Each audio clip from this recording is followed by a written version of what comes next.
Hello friend, आप देख रहे हो हमारा चैनल ग्रो बुक्स। तो आज हम फिर से आपके लिए नई बुक लाए हैं, जिस बुक का नाम है पिच परफेक्ट। इसका मतलब ग्रेट कम्युनिकेटर बनने के लिए क्या करना होगा। इनका लेखक का नाम है अलीशा बाउमैन। तो चलिए बुक आपको दो लफ्ज़ों में बताते हैं। अगर आपको भी ग्रेट कम्युनिकेटर बनना है तो फिर किताब पिच परफेक्ट आपके लिए किसी गाइड से कम नहीं है। इस किताब में कई एडवाइस दी गई है जिनकी मदद से आप अपनी कम्युनिकेशन स्किल को बेहतर बना सकते हैं। लाइफ का दूसरा नाम ही है सीखना होता है। अगर आपको भी अपनी जर्नी में हर दिन कुछ नया सीखने में मज़ा आता है तो फिर यह किताब आपके लिए ही है।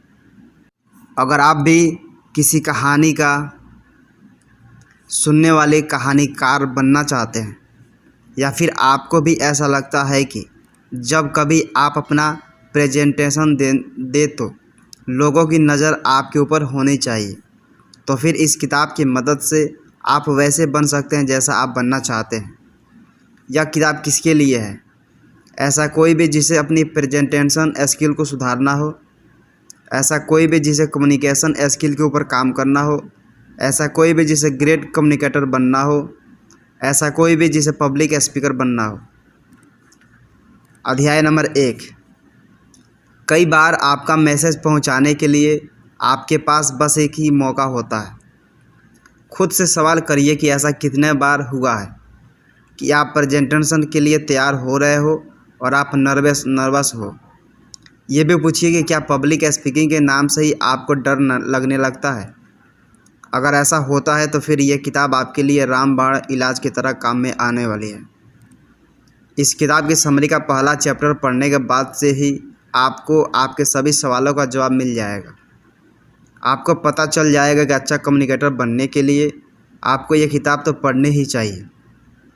इसी के साथ ये तो आपको पता ही होगा कि आज के दौर में कम्युनिकेशन का महत्व कितना ज़्यादा है।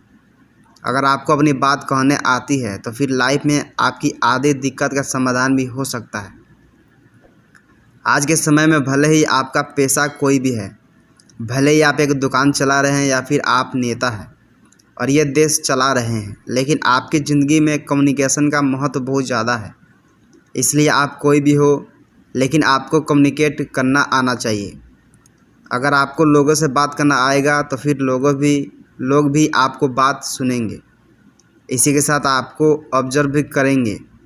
इसलिए लाइफ में कभी भी कम्युनिकेशन के पावर को कम नहीं समझिएगा। समरी को समझाने की कोशिश करिए। इसमें दी गई टिप्स को फॉलो करिए, फिर अपने अंदर होने वाले बदलाव को एंजॉय करिए। इस समरी में आपको पता चलेगा अलग तरह के कम्युनिकेशन क्या होते हैं, इफ़ेक्टिव कम्युनिकेशन कैसे की जा सकती है, बेहतर कम्युनिकेटर बनने के गुण क्या है, स्पीच देते समय कॉन्फिडेंट कैसे रहना चाहिए, पब्लिक स्पीकिंग के गुण क्या है, लिसनर के मूड को कैसे जानें, शब्दों के जादूगर कैसे बना जाता है, स्टीव जॉब्स प्रेजेंटेशन में मास्टर क्यों है। भले ही प्रोफेशनल लाइफ हो या फिर पर्सनल लाइफ, ज़िंदगी में कई बार ऐसे मौके आते हैं जब आपको पिच परफेक्ट होना ही पड़ता है। उस समय आपको सही मैसेज देने के लिए सही टोन का इस्तेमाल करना पड़ता है। कई बार आपको प्रोफेशनल लाइफ में भी ऊंचाइयों के सीढ़ी के चढ़ने के लिए कम्युनिकेशन का सहारा लेना पड़ सकता है। कई बार ऐसा देखा गया है कि लोग अच्छी कम्युनिकेशन स्किल होने के बावजूद अपने सीनियर्स को इम्प्रेस कर देते हैं। उसी के कारण वो अपने प्रोफेशनल लाइफ में काफ़ी ज़्यादा सक्सेसफुल भी हो जाते हैं। मान लीजिए आपने कंपनी की इंटरनल ग्रोथ के लिए आपके बॉस को आपका इनपुट चाहिए। अगर आपके पास ज्ञान तो बहुत है, लेकिन कॉन्फिडेंस की कमी के कारण आपकी कम्युनिकेशन स्किल ख़राब है, आप बॉस से आंख मिलाकर बात नहीं कर पा रहे हैं, तो फिर आप अपनी बातों को कैसे रखेंगे। आपके पास ज्ञान होने के बाद भी आप अपनी बातों को सही तरीके से रख नहीं पाएंगे। तब यह हो सकता है कि आपके सीनियर्स आपको बेवकूफ़ समझने की भूल कर ले। इसी सिचुएशन में अगर आपकी कम्युनिकेशन स्किल्स मस्त होगी तो फिर आप महफिल जीत सकते हैं। यही मौका है जब आप अपने ज्ञान का सही इस्तेमाल करते हुए अपने सीनियर्स की नज़रों में आ सकते हैं। क्या पता आपका दिया हुआ इनपुट कंपनी के हेड तक पहुंच जाए। क्या पता आपको सीधा कंपनी के हेड को प्रेजेंटेशन देने का मौका मिल जाए। अगर ऐसा होता है तो फिर तो आपके सक्सेस के दरवाजे भी खुल सकते हैं। आपको समझ में आ रहा होगा कि सही कम्युनिकेशन क्या क्या कमाल कर सकती है। अगर सही आदमी से सही समय में सही बात बोला जाए तो फिर काफ़ी ज़्यादा कमाल भी हो सकता है। इसलिए सही मौके पर सही बात को बोलना आपको आना चाहिए। इस बात का पता भी आपको होना चाहिए कि कई बार लाइफ में एक ही मौका मिलता है जब आपको उसी चांस में अपनी बात को लोगों तक पहुंचानी पड़ती है। आपको पिच परफेक्ट कम्युनिकेशन का फंडामेंटल पता होना चाहिए। अगर आपको ये पता होगा तो फिर आपको वही रिजल्ट मिलेगा जो आप चाहते हैं। कॉरपोरेट्स में देखा गया है कि 3 में से 2 आइडिया रिजेक्ट हो जाते हैं। मतलब ये नहीं है कि उस आइडिया को देने वाले में टैलेंट की कमी है। इसका मतलब यह है कि उस आइडिया को देने वाले ने अपनी बात को सही ढंग से समझाया नहीं है। इसलिए अगर आपको कम्युनिकेट करना आता है तो फिर आपको सफल होने से कौन रोकेगा। सिर्फ़ और सिर्फ कम्युनिकेशन की मदद से आप काफ़ी लोगों से आगे के कतार में खड़े हो जाते हैं। अब ये आपके ऊपर है कि आप उस कतार की मदद कैसे ले सकते हैं। अवसर को अपनी सफलता में बदलने का गुण क्या आपको आता है। अगर यह टैलेंट आपके अंदर है तो फिर देर मत करिए और कम्युनिकेशन के गुण को सीखने की कोशिश शुरू कर दीजिए। अध्याय नंबर 2, ऐसा बोलिए कि लोग आपको और ज़्यादा सुनना चाहें। जब कभी भी आप बोलने की शुरुआत करिए तब आपको इस बात का अंदाज़ा होना चाहिए कि किसी भी समय आपकी ऑडियंस का ध्यान आपसे हट सकता है। किसी प्रेजेंटेशन या फिर स्पीच के शुरुआती 30 सेकंड बहुत ज़्यादा ज़रूरी होते हैं। इस शुरुआती समय में सब कुछ तय हो सकता है। यही वो समय जब आप समा बांध सकते हैं। यही वो समय है जब आपको तय करना है कि आज आप अपनी ऑडियंस को क्या देने वाले हैं। क्या आज आप उन्हें एक बढ़िया स्पीच देने वाले हैं। इस शुरुआती 30 सेकंड के महत्व को आपको आज ही समझना पड़ेगा। अगर आप इसके महत्व को समझ जाएंगे तो फिर आप प्रेजेंटेशन की आत्मा को भी समझ लेंगे। इसके लिए आपको कोशिश करनी चाहिए कि शुरुआती मिनट में ही आप अपने एजेंडे के बारे में लोगों को न बता दें। अगर आप शुरुआती मिनट में ही अपने एजेंडे के बारे में बता देंगे तो फिर आपको और अन्य समान स्पीकर के बीच में कोई अंतर नहीं बचेगा। इसलिए कोशिश करिए शुरुआती 30 सेकेंड में आप सबसे अलग कुछ बोल सके। हो सके कुछ अच्छी लाइंस बोलिए जिससे लोगों के अंदर खुशी दौड़ने लगे। कुछ ऐसी लाइंस बोलिए जिससे लोग मोटिवेट हो सके। अपनी स्पीच या प्रेजेंटेशन की शुरुआत आप अच्छी पंच लाइन से भी कर सकते हैं। कई बार ऐसा देखने को मिला है कि पंच लाइंस की वजह से स्पीकर को एक अच्छा माहौल मिल जाता है। एक बार जब आप उस तरह का माहौल बनाने में कामयाब हो जाएंगे तो फिर इसके बाद आप अपने एजेंडे के ऊपर भी आसानी से शिफ्ट हो सकते हैं। अपनी स्पीच की शुरुआत आप अच्छे ह्यूमर से भी कर सकते हैं। याद रखिए कि आपका ह्यूमर अच्छा होना चाहिए। अगर आपके पास अच्छा ह्यूमर नहीं है तो कृपया करके ह्यूमर से दूरी बनाकर रखने की कोशिश करिए। स्पीकर के तौर पर आपको ध्यान रखना चाहिए कि आपकी स्पीच की ओपनिंग लाइन काफ़ी ज़्यादा इफ़ेक्टिव होनी चाहिए। इसके लिए आप अपने एजेंडे के किसी खास मैसेज से भी शुरुआत कर सकते हैं। एक स्पीकर के तौर पर आपको अपने ट्रैक के बारे में अच्छे से पता होना चाहिए। आपको अपनी स्किल्स के बारे में भी पता होना चाहिए। स्किल्स को बैंक करिए और कॉन्फिडेंस से बोलने की कोशिश करिएगा।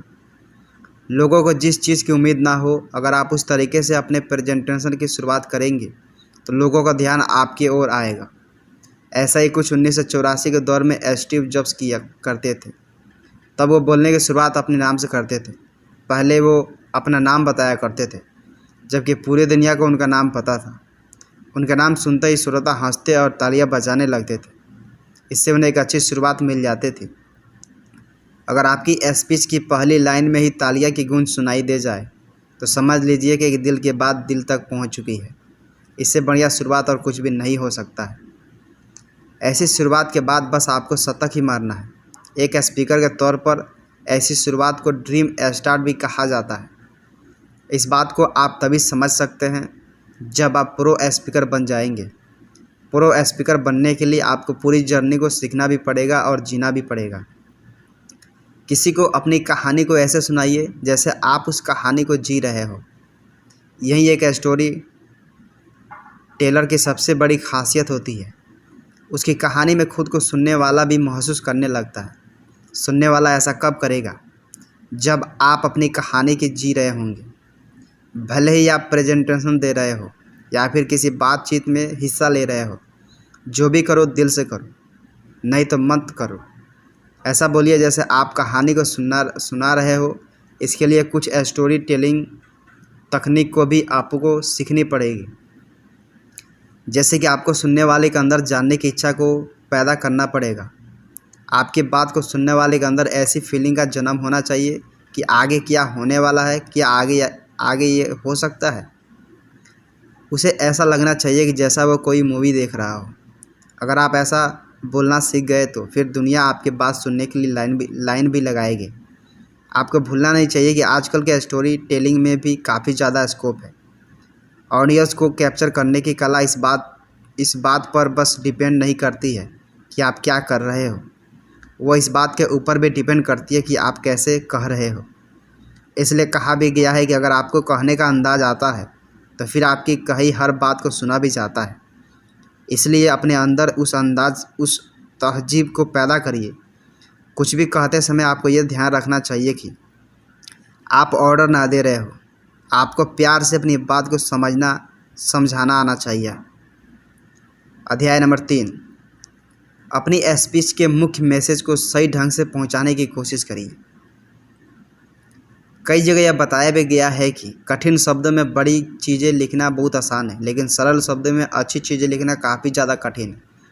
इस बात से इस किताब के लेखक भी सहमत हैं और आपको सलाह देना चाहते हैं कि अपनी राइटिंग में ऐसे शब्दों का चयन करें जिससे आम लोग आसानी से कनेक्ट हो सके। कभी कभी ऐसा भी होता है कि हम फैंसी शब्दों के चक्कर में पड़कर आसानी से समझा देने वाली बात को काफ़ी ज़्यादा कठिन बना देते हैं। किसी भी किताब को लिखते समय हमें इस गलती से बचने की कोशिश करनी है। आप कोशिश करिए कि अपनी बात को आसानी से रीडर्स के दिमाग में बैठा सको। अगर आप आसानी से किसी भी सिचुएशन को समझा सकते हैं तो फिर आप राइटर भी बन सकते हैं। कठिन शब्दों का उपयोग करके आप ज्ञानी कहला सकते हैं, लेकिन अगर आप इसी तरह से लिखने लगे तो फिर रीडर्स कभी भी खुद को आपसे कनेक्ट नहीं समझ पाएंगे। इसलिए खुद के लिए नहीं बल्कि दूसरों के लिए लिखने की कोशिश करिए। मान लीजिए कि आपने अपनी किताब में बहुत बड़ी और अच्छी जानकारी दे दी है, लेकिन आपकी भाषा इतनी कठिन है कि लोगों को समझने में ही दिक्कत हो रही है। तब क्या होगा? कुछ लोग किताब पढ़ भी लेंगे तो आगे वाले को क्या बताएंगे? बोलेंगे कि किताब की भाषा बहुत कठिन है।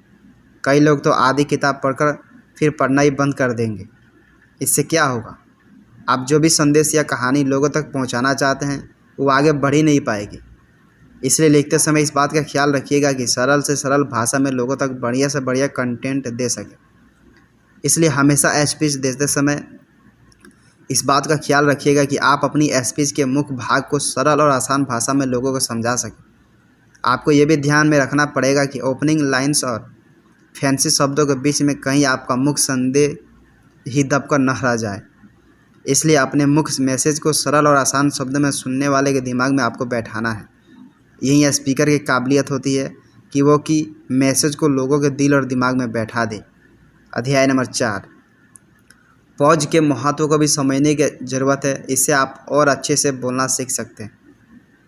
बोलते समय भी इंसान को सोचते रहना चाहिए। इससे एक फ़ायदा ये होता है कि आपने जो गलती पहले की हुई होती है आप उसे दोबारा नहीं दोहराते हैं। इससे पॉज पर इफ़ेक्ट भी आपको सीखने को मिलता है। अगर आपने अपनी स्पीच में पॉज को जगह दे दी है तो फिर आपकी स्पीच सुनने में और भी ज़्यादा आकर्षित हो जाएगी। लेकिन अगर आप बड़े बड़े स्पीकर्स को सुनेंगे तो आपको इस बात का एहसास होगा कि वो लोग अपनी बात के बीच में पॉज लेते हैं। उन्हें इस बात का एहसास रहता है कि कहीं वो कुछ गलत ना बोल दे। इसलिए आपको अपनी स्पीच में पॉज को जगह देनी चाहिए। कई बार स्पीच के दौरान ऐसा वक्त भी आएगा जब आपको आगे क्या बोलना है समझ में नहीं आएगा। उस समय कुछ भी बोल देने से बेहतर है कि आप रुककर थोड़ा सा पॉज देकर फ्रेश स्टार्ट करने की कोशिश करें। स्पीच के दौरान पॉज लेने से एक फ़ायदा ये भी होता है कि सुनने वालों को ये एहसास होता है कि आप रट्टा रटाया नहीं बोल रहे हैं। उसे ऐसा लगता है कि आप दिल से और सोच समझकर बोल रहे हैं। इससे सुनने वाला स्पीकर की बातों से खुद को कनेक्ट करता है। कई लोग ऐसा भी सोचते हैं कि अगर वो तेज़ और लगातार बोलते रहेंगे तो फिर लोगों को उनके ऊपर विश्वास हो जाएगा। लेकिन यहाँ पर लेखक ये बता देना चाहते हैं कि तेज़ और लगातार बस बोलते ही रहने को अच्छा स्पीकर नहीं कहा जाता है। फिर आपके मन में सवाल आ सकता है कि अच्छा स्पीकर कौन होता है। सिंपल सी बात है, जो इंसान बात दिलों तक पहुँचाना जानता है वही इंसान अच्छा स्पीकर होता है। एक स्पीकर के तौर पर आपकी जिम्मेदारी बनती है कि आप सुनने वाले के इमोशंस को भी समझें। आपकी बातों में वो रस होना चाहिए जिसे सुनकर लोग अपने इमोशन को उससे कनेक्ट कर सकें। अगर आप अपनी स्पीच से लोगों के दिलों को जीत सकते हैं तो फिर आप अच्छे स्पीकर बन सकते हैं। आपको सुनते समय लोगों को ऐसा नहीं लगना चाहिए कि वो किसी मशीन को सुन रहे हैं। एक ही टोन में तेज तेज तो रोबोट भी बोल सकता है, लेकिन आप स्पीकर हैं, आपके अंदर इमोशन है। आपकी कोशिश करनी चाहिए कि आप लोगों को अपने इमोशन से कनेक्ट कर सकें। ऐसा करिए और इफ़ेक्टिव कम्युनिकेशन के फील्ड में तरक्की भी करिए। बॉडी लैंग्वेज और पोस्चर को महत्व को समझने की कोशिश करिए। क्या आपने इस बात को सुना होगा कि जैसा देश वैसा भेष? अगर सुना हो तो एक स्पीकर के तौर पर आपको इस बात को फॉलो करना भी आना चाहिए। आपको पता होना चाहिए कि आप स्पीच देने कहाँ पर जा रहे हैं। अगर आप किसी कॉर्पोरेट के स्टेज में जा रहे हैं तो फिर आप अपनी पुरानी जीन्स और बिखरे हुए बाल करके नहीं जा सकते हैं जब तक आप उस कंपनी के मालिक नहीं हैं। फॉर्मल स्पीच के दौरान आपको कोशिश करनी है कि आपकी वेशभूषा भी फॉर्मल ही होना चाहिए। साथ ही साथ उस तरह की प्रेजेंटेशन में आपको ये कोशिश करना चाहिए कि आपको ज़्यादा हाथ हिलाकर बातें नहीं करना चाहिए। इसके पीछे का कारण यह है कि उस समय लोगों का ध्यान आपकी बातों पर होना चाहिए, न कि आपके व्यवहार या फिर आपके कपड़ों के ऊपर। इसलिए कोशिश करिए कि अपने शब्दों के वजन को बढ़ाइए। अगर आपके पास अच्छे शब्द रहेंगे तो फिर लोग भी आपको पूरे मन और ध्यान से सुनने की कोशिश करेंगे। एक अच्छे स्पीकर की सबसे बड़ी क्वालिटी यही होती है कि वह समय के अनुसार खुद को बदल सके। अध्याय नंबर 5, सुनने वाले के ऊपर ध्यान देने की कोशिश करिए। ऐसे लोगों को आप भी जानते होंगे जो लगातार बोलते तो होंगे लेकिन उन्हें दूसरों को सुनना पसंद नहीं होगा। ऐसे लोग खुद को बहुत अच्छा स्पीकर समझने के भूल भी करते हैं, लेकिन इन्हें पता नहीं होता है कि इन्हें सुनने वाला लोग कुछ भी समय के बाद इनसे इरिटेट होने लगते हैं। इसलिए कहा भी गया है कि अच्छा वक्त वही हो सकता है जो अच्छा श्रोता हो। जब तक आपको सुनना ही नहीं आएगा तब तक आप अच्छे से बोल भी नहीं सकते हो। ये ठीक उसी तरह है कि आपको अच्छा लिखने के लिए बहुत अच्छा पढ़ना पड़ेगा, लेकिन आज की जनरेशन अपने ही फितूर में रहती है। उसे सब कुछ पाना तो है लेकिन उसे कभी भी उसके लिए मेहनत नहीं करनी है। जब तक आप मेहनत से कतराते रहेंगे तब तक आप लाइफ में कुछ बड़ा हासिल कर ही नहीं सकते। बहुत से मोटिवेट करने वाले लोग आपको बताएंगे कि बड़े सपना देखने चाहिए। यह बात तभी तक सही है जब तक आपके पास बड़ी मेहनत करने की हिम्मत है।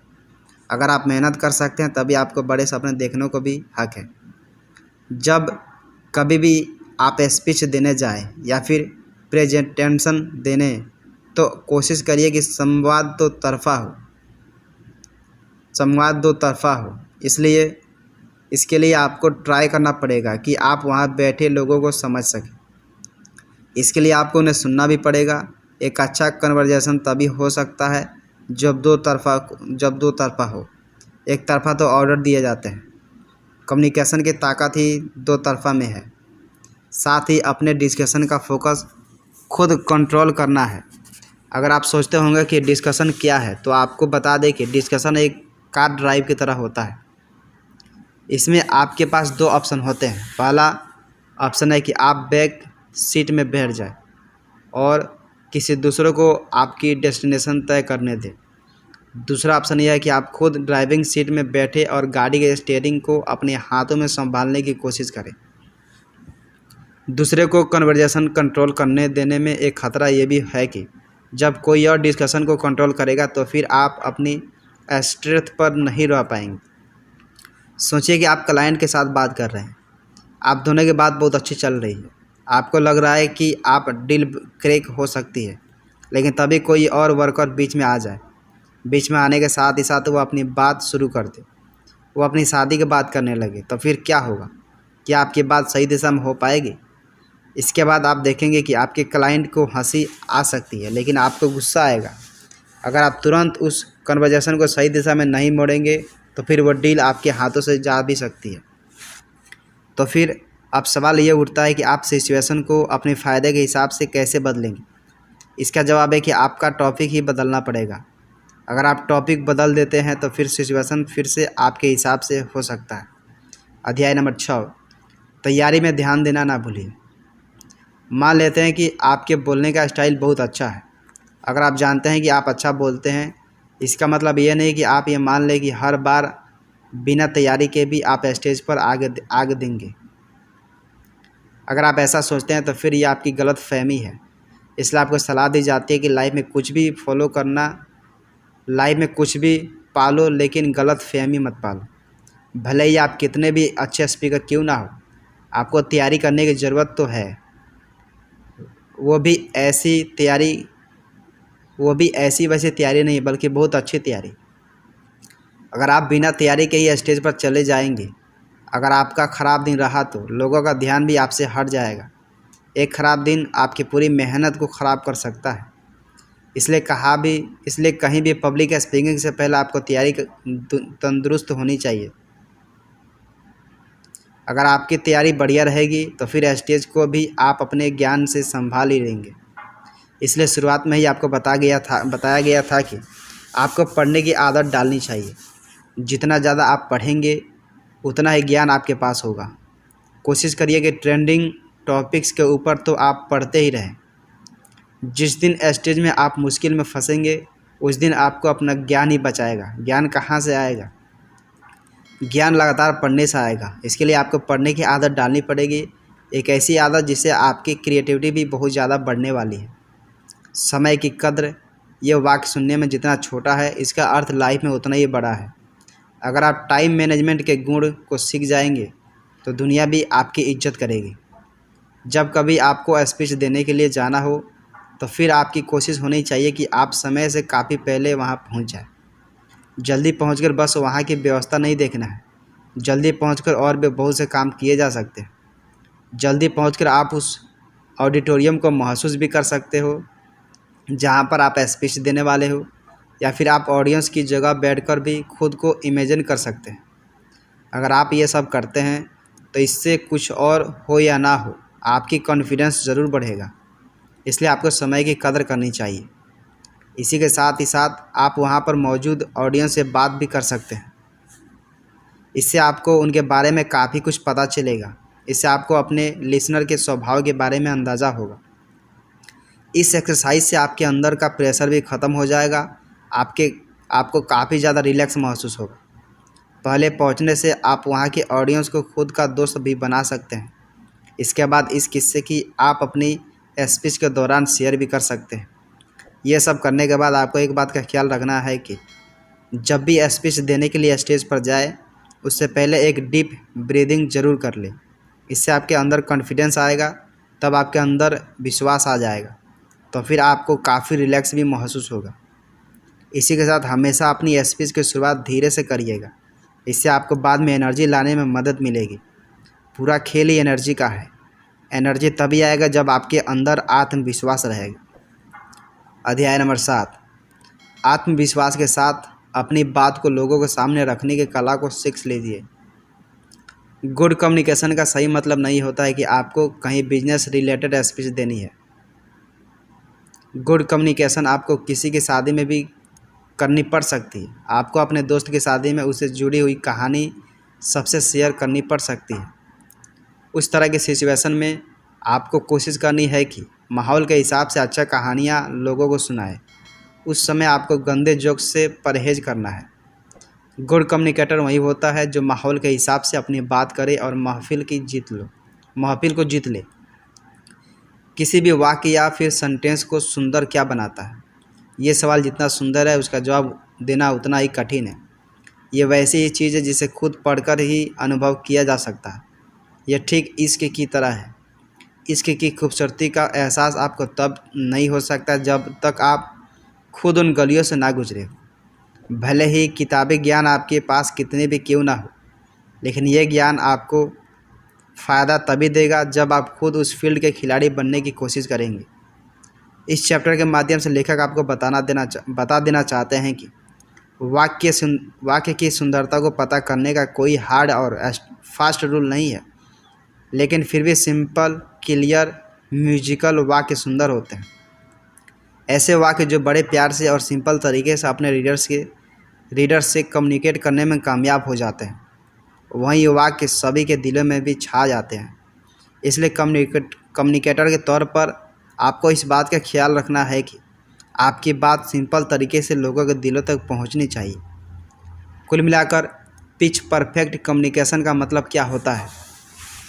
इसका मतलब होता है कि पहली बार में ही आप सही आदमी से सही मैसेज और सही तरीके से कहें। आपके कहने का तरीका ऐसा होना चाहिए कि सामने वालों को पूरी बात समझ में आ जाए। इसके पीछे का सिद्धांत यही है कि लाइफ में अपनी बात कहने का कई बार एक ही मौका मिलता है, तो फिर उस समय आपके पास ये कला होनी ही चाहिए कि आप एक ही बार में अपनी बात को लोगों तक पहुंचा दें। इस किताब में लेखक के द्वारा कई तरह की सलाह दी गई है। उनकी मदद से आप अपने कम्युनिकेशन स्किल को पहले से बहुत ज़्यादा बेहतर बना सकते हैं। क्या करें? अपने कन्वर्जेशन के दौरान कहानियों से एग्जाम्पल देने की कोशिश करिएगा। जहां मुमकिन हो सके तो विजुअल का भी सहारा ले सकते हैं। इस बात का ख्याल रखिए कि आपको सुनने वाले आपको समझ सके। फॉर्मल स्पीच के दौरान आपको कोशिश करनी है कि आपकी वेशभूषा भी वैसी होनी चाहिए। साथ ही साथ उस तरह के प्रेजेंटेशन में आपको ये कोशिश करना है कि आपको ज़्यादा हाथ हिलाकर बातें नहीं करना चाहिए। इसके पीछे कारण यह है कि उस समय लोगों का ध्यान आपकी बातों पर होनी चाहिए, न कि आपके व्यवहार या फिर आपके कपड़ों के ऊपर। इसलिए कोशिश करिए कि अपने शब्दों के वज़न को बढ़ाइए।